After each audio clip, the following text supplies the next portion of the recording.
Isabella, welcome to the show. No, thank you so much for having me. So, you've been studying law at Cambridge for the last 2 years, and Mhm. as a result, I'm sure you have experienced some highs, some lows, some challenges, some easy parts, and maybe even some, really rogue essay questions along the way.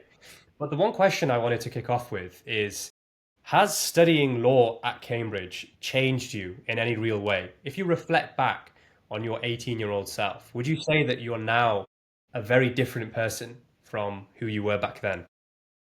I always think about this. I remember at the end of first year, I was sat on a bridge with a friend and I was like, "Do you think you've changed?" Because it feels like I haven't, but I think I've definitely had to meet a lot more people, and I think it's more the social skills rather than anything academic. So through Law Society, I had to get more used to essentially going up to people I've never met before and having conversations with them. So I think that's changed me, like learning how I can just start conversations with people and people are willing to talk to you. I've definitely had to learn a lot more about time management and especially managing myself, going from college to uni, where my college was it was quite free, but it was still structured. Like me and my friends, we all left at the same time every day. We all came back at the same time every day. Versus here, it kind of everything being in your own time. I've definitely had to learn a lot more about that and kind of what works for me and trusting kind of how I best study and kind of listening to that. So I'd say it's more the social and like social skills and learning about myself. If anything, that's changed, but I don't like to think I've changed too much as a person. Yeah, I think there's always elements of our personality that are quite static, but others that are very dynamic. And obviously, as you're thrown into such a interesting and stimulating environment like Cambridge, it's very natural that you will develop in some real way when you reflect back on yourself when you're at school. Mm. Now, besides the sort of social aspect of things, I mean, me personally, before I came to university, I would say I was pretty introverted. Like, I would be very reluctant to go and initiate a conversation with someone, especially in that sort of first week, which is very daunting. But now I'd say I'm more of an ambivert. I can switch on the extroversion if I need to, but Mm. most likely, most of the time, you'll find me sort of on my own, in my own room, in my own space, sort of do my own thing. Mm. Besides the social development, would you say that studying law, like what you actually do on a day-to-day basis, whether that's the essay writing, whether that's the critical thinking, the argumentation, would you say that's changed the way you think about things or the way you go about solving problems or issues? I see, yeah. I always enjoy whenever my friends they'll ask me like a random legal question. One of my friends asked me the classic like, Izzy, if I saw someone drowning and I didn't do anything, would I have to help them? So I've definitely it's made me a lot it's it helped a lot with explaining complex concepts in a more straightforward way because the way, for example, one of our questions types are problem questions. So it essentially gives you like a fake little story and you've got to apply the law to it, and the goal with it is to be as concise as possible. So I've definitely had to learn a lot more about how to make things really to the point, getting everything kind of in a sentence. It's very different than what you'd expect. Rather than trying to write very in a really fancy way, it's actually you want to keep your sentences really short, you want to keep them really to the point. That's similar in essays as well. Again, I came here thinking I've got to use really big words, I've got to have again really fancy really fancy sentences. But one of my supervisors in first year, my first essay horrible, but I got the best feedback from it, and he was like, your sentences should be no longer than a line, your paragraph should discuss like no more than kind of one point. And it taught me a lot about, again, kind of thinking a lot more to the point, how can I essentially convey my argument in one sentence rather than trying to essentially like waffle. So definitely thinking wise and like a more academic way, it's taught me a lot about actually people don't want to read waffle, especially in law. It is a lot more, I just want to see your point in both problem questions and essay questions. Again, a lot more to the point and keeping it as concise as possible. What traits would you say separate a great aspiring lawyer from a not so great aspiring lawyer? And the reason I ask is because I'm sure there are many listeners watching and listening who want to apply for law at Cambridge and are in a position where they might want to start cultivating some of these skills ahead of time so that when they get to the interview, they can just sort of impress them from the get go. So, what skills would you say people should start thinking about in their application? One of the biggest skills I would say is being able to, well, it's kind of in two. One, think on your feet, but also take information and apply it to using what you know. So, say in my interview, it was very similar to a problem question. They gave me a fake statute, so a fake bit of law, and then one of those fake stories on areas I had no idea about. I've never looked at them before, but it's about thinking, trying to think with common sense. And it isn't always so academic. Say I was looking at a contract thing and they were like, how could they make this term more clear? Without trying to think of a really fancy answer, I could say they could put it in red, they could put it in a bigger font. So being able to familiarize yourself with concepts you don't really know, but still applying it in a logical way and being able to use what you do already know. So I think that's a skill of just being able to kind of respond to new information as one of the biggest things. A second thing I would say is, again, getting used to looking at not niche areas, but exploring your interests, being able to read a little bit around it. So in a personal statement, have you read even just a very small book? Say those books are like the short introduction, which are like not even 100 pages, but just getting used to kind of reading a little bit around a topic, having and forming opinions on it. And it's completely okay to read something and disagree with it, as long as you're getting used to kind of explaining why you think that. So yeah, kind of two things. One, being able to react to new information and have confidence in your own ability to do that. And then also just getting used to having opinions on things and being able to kind of justify why you think something, even if it's agreeing or disagreeing with something. Yeah, that's really interesting. And I've been thinking a lot recently around what are the sort of skills that separate a good candidate from a not so good candidate. And I think a lot of those skills are things like critical thinking, being intellectually curious, being able to articulate yourself, having a genuine passion for the subject.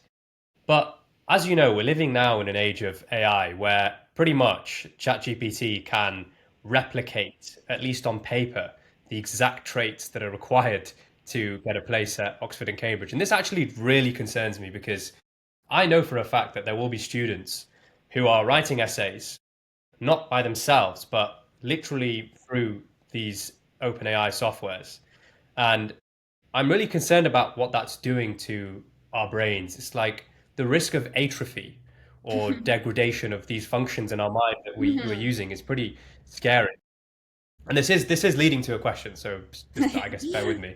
But I guess what I've been thinking about is, let's say a student, when they get to university, they use these AI softwares, whether that's to write a convincing argument in a legal case, whether that's to write a really good essay. To what extent do you think that disadvantages them? Because I'm aware you have some work experience in the legal sector, and even the law firms themselves are transitioning towards integrating AI into their software, into their, sorry, operating model.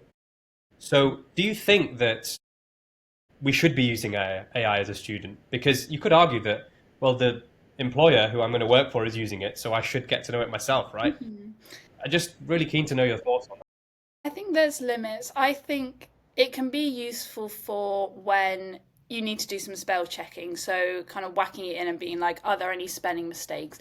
I know a lot of students say use it for an introduction and conclusion. Like they've got their argument, they're just like, how do I work it? There's kind of two senses to it. One, if you're thinking of, say, applying for law, especially at Oxbridge, you still need to sit an interview, and unfortunately, ChatGPT can't speak for you. So you still, there's a limit of how much you can use it to kind of advance yourself when things come in person. On the other side, say later in life, again, ChatGPT can't speak to clients for you if they're in person, and what a lot of firms look like, not only in the legal sector, is how you do talk to clients. Can you build connections with them? So there's limits when it comes to written work. Again, I can kind of see I'm a terrible speller, so sometimes it is useful to kind of throw it in and be like, what have I spelt wrong? Or when you have the ideas yourself. But I know a lot of unis are cracking down on AI detection. We have a big thing in law with it because our exams currently are open book online. So there's only so far you can get with it. And I think it is important for students to not play the system too much, because if you get caught, that's kind of it. But additionally, it's not going to help you later in life. It might help you in the short term, but that doesn't help how you're going to come across to people in future. And I kind of agree with you about it can sometimes, well, not sometimes, but harm our own like critical thinking. It's a very short term benefit, but I think students do need to think about a bit of the long term and kind of, are they not developing the skills themselves? Yeah, it just concerns me because I think delayed gratification is quite a big problem in society in general. It's like Hmm. I could refrain from drinking this bottle of alcohol and know that my future will be better off for it. But individuals can sometimes lack the discipline and willpower to overcome that problem. And I think Hmm. the same issue manifests with AI. It's like I could spend 30 minutes thinking about this problem for myself, or I could just type a few words and the answer's there for me. But I Hmm. think the reason I'm quite saying this is because I think it's so important to make sure those cerebral muscles do not atrophy. Because as you said, if your ambition is to become a lawyer, fine, you might be spell checking using AI occasionally, but what happens when you're in the courtroom? There's no AI to save you there, right? Hmm. So I guess I just wanted to hammer home that point to caution the use of AI, and I'm glad you said you only use it for spell checking, which is good. Um, I just wanted to move on to something a bit more academic, I guess. Firstly, I just wanted to ask you, in your 2 years studying law at Cambridge, and for the listeners, law is an intense course. It's one of the most competitive courses, not just at Oxbridge, but also just across the country. Everyone wants to be a lawyer and a solicitor. What would you say the most challenging part has been in your time there? I think at uni, especially here, there's the whole thing of you go from, it's very cliche, you go from being kind of top of your class to now everyone here was the top of their class. That did take quite a bit of time to get used to. Find This will sound quite weird or a bit silly, but finding things really difficult. So in A levels, it was very much, if you don't understand something, you read the textbook and it kind of sets it out for you, or you can really quickly ask a teacher, you have lessons on it. But here, if you don't get something, it's then a lot harder to understand it and having to get used to reading information and thinking, what is this about?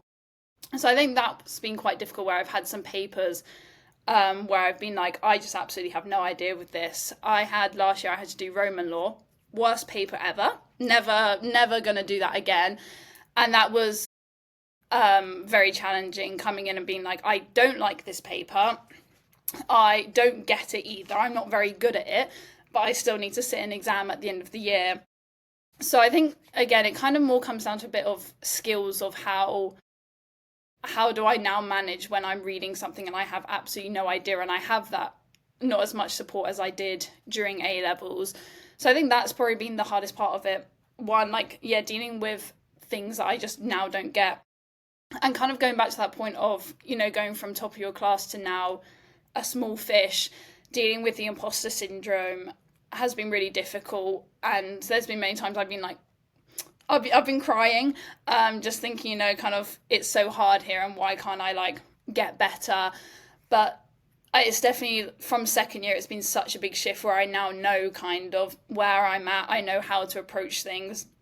So I think first year was it was a very difficult year, but now second year has improved so much because I now know what was wrong in first year, and I now know how to deal with papers that I don't really get and everything like that. Yeah, I mean, for every single degree, and this is not necessarily just at Oxbridge. There's a huge learning curve that you need Hmm. to battle with as you get to university because, as you mentioned, school is very much a structured system of rote learning and rote memorization. And if you can master that, it's very easy to get an A Hmm. star and whatever. But when you get to university, you're just sort of let loose, and it's Yeah. the onus is on you to go out there, take the initiative, learn what you need to learn, speak to people, and that can be really intimidating. I wanted to follow up on something you mentioned about Roman law. Not a specific question about Roman law, obviously, because I know that that's probably etched out of your memory now. But when you said that, it got me thinking about something that is quite common in our education system. And this is the theme of what I'm learning right now is largely going to become irrelevant or is not going to be of any use to my life, my day to day. When I go and do the Tesco shop, I'm not going to need to know the constitution of the Roman legal system or whatever. And because there's that meme going around of, oh yeah, Pythagoras theorem really helped me get my job. It's like, well, it didn't. In defense of that question, given that you're going into a legal field where argumentation is key, could you perhaps explain on some level why, although knowing the Roman legal system is in and of itself not very useful to the functioning of your day to day, but what is it about that particular course, the skills you developed that helped you in life and that perhaps have shaped you into the individual you? I'm not saying that this module made you who you are, but clearly there's some benefit. Again, I like to kind of split things into two. One of them is so in second year we had to do land law, which is one of the compulsory papers that you have to do anywhere, wherever you're studying law. And so one of the things was a lot of concepts from Roman law. So Roman law is like a civil law system, so what you kind of find in France, and in England we have a common law system, but we still derive things from that. So in land law, we'd be in a lecture and I'd be like, okay, I recognise that from last year, and thank God I kind of did that last year. I could have done without it, but I see how there are some links. So it's helped a little bit in some of the later studies we've done. But again, coming back to skills, in that exam, not my finest, but it actually ended up okay. It actually was not my worst paper. But it was the first time I've sat in an exam and been like, don't know what this question is about. So I will give it to Roman law. It has taught me for my second year exams what to do when you look at a question and you're like, where do I even begin? I was sat in my chair in my room for like 10 minutes it was the first line in a problem question. I could not figure it out. I had to figure out what the contract was. I went through all of them. It was none of them. But I was like, right, all I've got to do is kind of just state stuff. It's better for the examiner to see that I've picked up on an issue, even if I don't know what the answer is. At least I can say there is an issue here. Not sure how to deal with it, but it's there. And so I had that in a few of my second year exams where I'd look at a question and be like, oh, not too sure on that. And as I said, I will give it to Roman law. It did teach me how to deal with questions that I'm unsure of and how to still try get some marks. And as I said, Roman law didn't end up being my worst paper. So I will give it that. Yeah, it really sounds like there's a very good read across there with our life, because from what it sounds like, and this is certainly the case with my experience at university, is that being at Cambridge or Oxford or really any other university, studying a subject on a very fine resolution cultivates the skill of being comfortable in uncertainty. And I Yeah. think that skill is just so essential in life, because when you get into employment, or even when you, I don't know, if you want to become an entrepreneur, set up your own business, there's going to be a period where you have absolutely no idea what to do. And being sufficiently well-minded to cope with that feeling and sit with it, and also know that it's just part of the journey to success, I think is a real skill in itself. Sometimes, however, that feeling can actually be the start of failure because, as I'm sure you've had, I certainly had some clangers in terms of essay questions that on the surface looked okay, but actually, you discover you've done very badly in them. But on the whole, I like to view progress as linear and upwards. And so that feeling of discomfort is often a sign that you're not only you're challenged, but that this challenge is going to benefit you in the long term. So yeah, that's a great thing to talk about. I just wanted to shift a little bit to get a bit of more perspective on what a week in the life of Isabella McNicholas looks like. Tell me about just for fun, what does the worst week at Cambridge look like for you? The worst week, God. It's usually when it's cold. I am not sleeping because I just have sleep problems. And oh God, the worst week. I think it's usually when just a lot of stuff has piled all together. You always think like, oh, I've got a busy week this week, but at least it'll be less next week. But some things still always find their way into next week. I think the worst weeks is just when it's week 6, you're tired, there's no more of the like beginning of term buzz, or say in second term, so January to March, when you don't have Halloween to look forward to, you don't have Christmas, bonfire night, those kind of events. So when it's all just a bit dry and you've just got a lot of reading to do, a lot of deadlines shortly coming up, your lectures aren't interesting, and everything's, mainly when it's just everything's a bit dry and you just know you've got a lot of deadlines coming up. I'd say those are the worst weeks. Okay, I mean, that sounds like a pretty hellish week. And building on that, what would a typical week look like for you in terms of, you wake up, you go to your lecture. Tell me about your day. Routine. I'll go from sort of a first or second term, because in third term we don't really have lectures, so I'm unfortunately just in the library all day studying for exams. But a bit more first or second term, the more day will be, say I wake up, I like sleeping, so more of like a 10 a.m. I hate 9 a.m. lectures. Not many of them saw me this year. But so waking up, usually going straight to lectures, or if it's sort of a 12 p.m. lecture, maybe an hour in the library beforehand. I'll usually kind of spend the day in my college, because I'm at Clare College, which is about a 2-minute walk from Sidgwick site, which is where all the humanities are. So I'll usually stay there until about dinner-ish, so around 6 p.m, and then I cycle back, because I live a little bit further away from college this year. In the evening, it'll either be I do a little bit of work, but this year I didn't do much work in the evenings, because I live further away from the library. There was no incentive to go and work. Or sometimes this year I started dance, so say if I had dance in the evening. It really depends. Usually there's a lot of society events. So last year I was the social sec for Law Soc. So usually there'd be one thing a week that I would get to go to. Most events were usually an evening thing, because I think people here recognise that usually during the day people are working. So pretty much it's in the day either lectures, a supervision, and then in between that trying to read for the supervisions. And then in the evening is more likely when I'd be going out somewhere or having an event. Those are on the more fun days. If not, it would more likely just be either I do, if I'm lucky, a tiny bit of work in my room, or just see my friends. One of my friends has a TV in her room, and it's the best thing ever.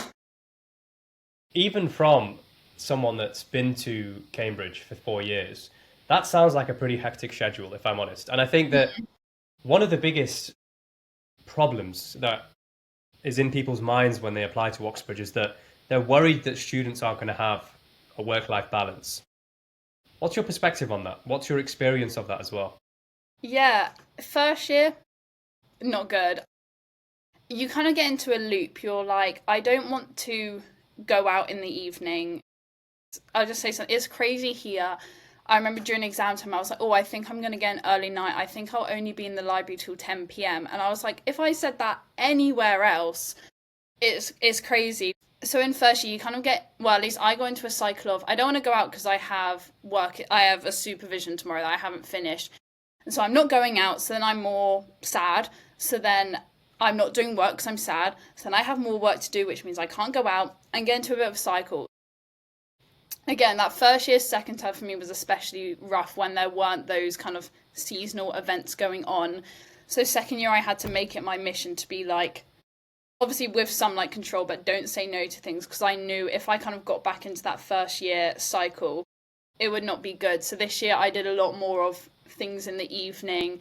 If there was an event going on, and try and say yes to it. I remember in the first week we had a law dinner, and I was like, oh, but I have a supervision the next day, and I had to be to myself, the week one hasn't even started and I'm thinking of saying no to a plan. Like, I cannot be doing that. So it does take a lot of practice in first year. As much as I'm like, oh, I should have gone out more, that's how I felt in the moment.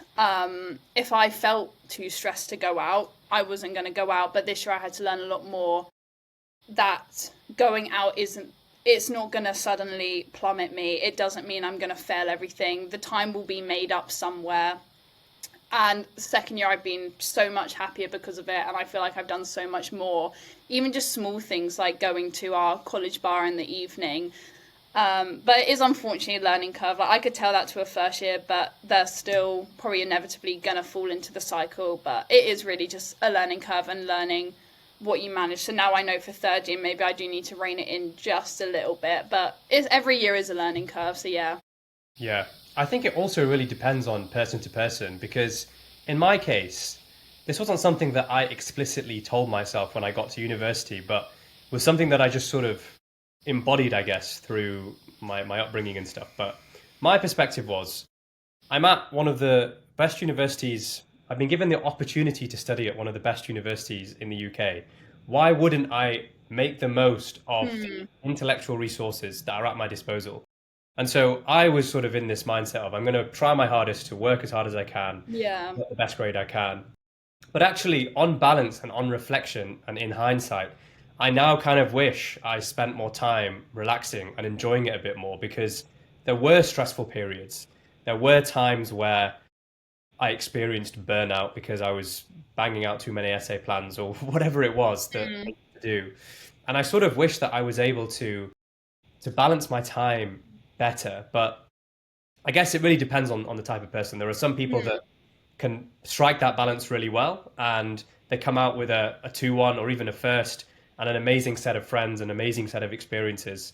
And I would say that's probably the better outcome rather than getting a first class, but what have you got else to show for it? You know, No. what else? There's no real memories. I definitely found that looking at my first year, obviously I still had fun, but I was just like seeing my friends at other unis who had so much fun, and I was like, I'd rather be happy here rather than obviously I still want to focus on my studies, but yeah, I was like, I'd rather be happy and come out like a functioning human being. And I feel like I've worked better this year because I've been happier. Yeah. So you're going into your third year now. Obviously, your time at Cambridge is wrapping up strangely. It's quite scary. Just wanted to ask, what's your plans for the future? God, I really don't know, which is again something I've had to grapple with because law, I feel like there's kind of two-ish people. There's those who come in straight away, and there's no problem with this. They're like, I want to be a solicitor in this area. They do the first year scheme, they do the VAC scheme in second year, get a training contract out of it. They've got their training contract for third year. And I admire those people so much. They're insane and they're incredible. And law is a very, not a straightforward route because the application process is horrendous, but theoretically, you can have something completely lined up for third year. All those people like me who I've kind of tried a little bit, just not really a fan of anything. I'm leaning a bit more to the bar, so becoming a barrister, but it is a very, very, very tricky route that usually takes years. It's not getting a grad job. A barrister is not you walk out of uni, oh, I've got my pupillage lined up, which is essentially like your training contract in a way. So that's a bit scary. But I don't want to rush into anything I don't like. The thought of working a job that I don't like kills me. I'd rather give things a go and see what happens. I've still got third year. I need to remind myself. I hate the feeling of like, oh, I don't know what I'm doing. And I'm like, I'm 19. Like, I've still got a whole year. People leave uni without anything lined up. So my kind of goal for third year is again, I'm going to apply for some things, try around, but I don't want to force myself into something I don't like. And I've found with when I've applied to law firms that I really just don't like, I haven't gotten them because I don't want it. Whereas when I've done an application to something a bit more barristery, I've got it. Not all the time, but I've had like more success in that area. So I'm like, maybe that's saying something that I'm actually interested in something I'm applying for, and I'm getting them a little bit more. But nothing completely lined up. It just feels very young. It feels very early, and lots of people. I know some people have done vac schemes and hated them, and they're like, maybe I'll switch either to the bar route or a completely different sector. So it's so malleable that I think there's no point for me right now forcing myself into something that I don't really know if I like. It's a very admirable philosophy on life. And I think it's really important generally that you should know when you're barking up the wrong tree. And I think Mm, this even applies to our listeners who are thinking about applying for a certain subject because there is a collective sense of pressure, certainly when it comes to when you're competing with your friends or if you are competing, that is. you want to get into the most competitive, like well-renowned course at university. And I'll be honest, when I was applying for geography at Cambridge, there was a bit of unspoken pressure from Mm, friends and family. Not pressure, but I could sense that people were thinking, "Oh, he's applying for geography.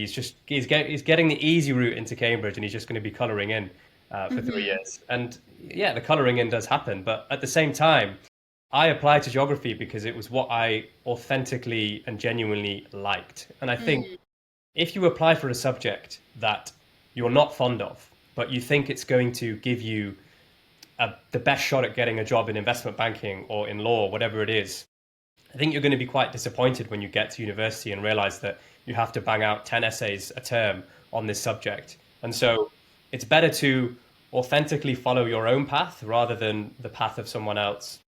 And there's a really great quote from a German novelist called Hermann Hesse, and he says, "It's better to be drunk on your own path than be sober on someone else's."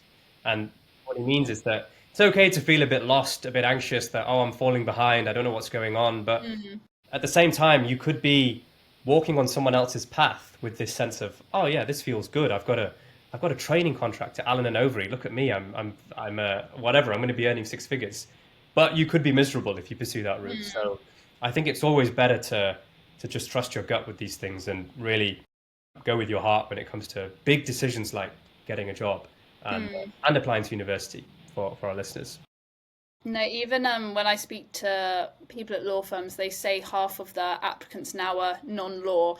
So if anyone's like thinking, I want to be a lawyer, but not sure if I want to do law for 3 years, because you said once you commit to something, you're not doing a degree for a job, you have to spend 3 years reading about it. Just think about what you actually enjoy, because you can still get the job in the 3 years' time.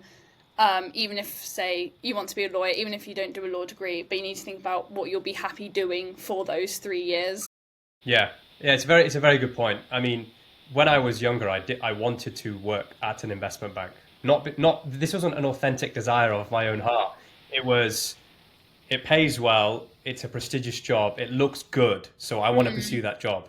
But obviously, as you know, I left and I run this now full time. So I guess if I wanted to pursue if I wanted to maximize my chances of getting a job at an investment bank, I probably could have studied economics. But somehow I managed to study geography and get the job. And I think it's now come full circle where I realized it wasn't for me. And I guess it was a rite of passage in a way. You have to go through all of that to realize it's not for you. mm. Ultimately, then you can sort of sit back and think, right, it's all sort of worked out. I just wanted to wrap up with one question. And I wanted to ask you if you could transport yourself back into the shoes of Isabella when she was 17, what piece of advice would you give her when she was making her application to Cambridge? And in a similar breath, what would you advise anyone else applying for law or humanities? For applications in general, it would be really think about one, where you want to study for 3 years, so the place, and what you want to academically study for 3 years. Again, going back to the point, you're going to have to spend 3 years writing essays and reading about it and going to lectures about it. So having a think about what you're going to enjoy, and then just a bit more, take the pressure off. I had a very hard admission period because I had no idea where I wanted to apply to. I ended up doing a staggered application, which is essentially I sent off Cambridge and Warwick before the deadline, and then over until January sent in my other applications, which was not fun, but just taking time and kind of thinking about what your instinct is saying of where you want to go, and getting support from the people around you. I was going to my tutor almost every day about it, my parents, my friends, just getting support from them. So that's kind of the general admission. And then for law, especially, I would say just find what you're interested in, even really niche things. So I had on my personal statement, I was quite interested in medical law, don't know why, but one of those short introduction books. And just think about what can you kind of grapple onto. Is there something in the news you've heard about? Just think about what do you have an opinion on to be able to convey in an application. Um, And it can be either quite mainstream or it can be those more niche things. There's no pressure.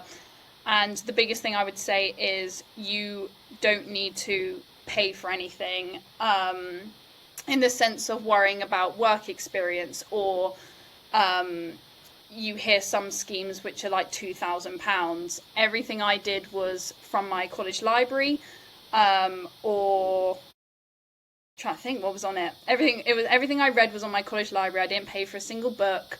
I did one very, very small work experience, tinsy tiny. That wasn't very much. But everything else I was just talking about, hey, I found this topic, I really like it, here's my opinion on it. So not to be stressed about, I haven't done work experience, I haven't done debating. But just think about what is your academic interest in law and try convey, here, I have an opinion on it and I want to study it a little bit more. Amazing. I think that's a great place to wrap this up. Thank you very much for your time. No, thank you for having me.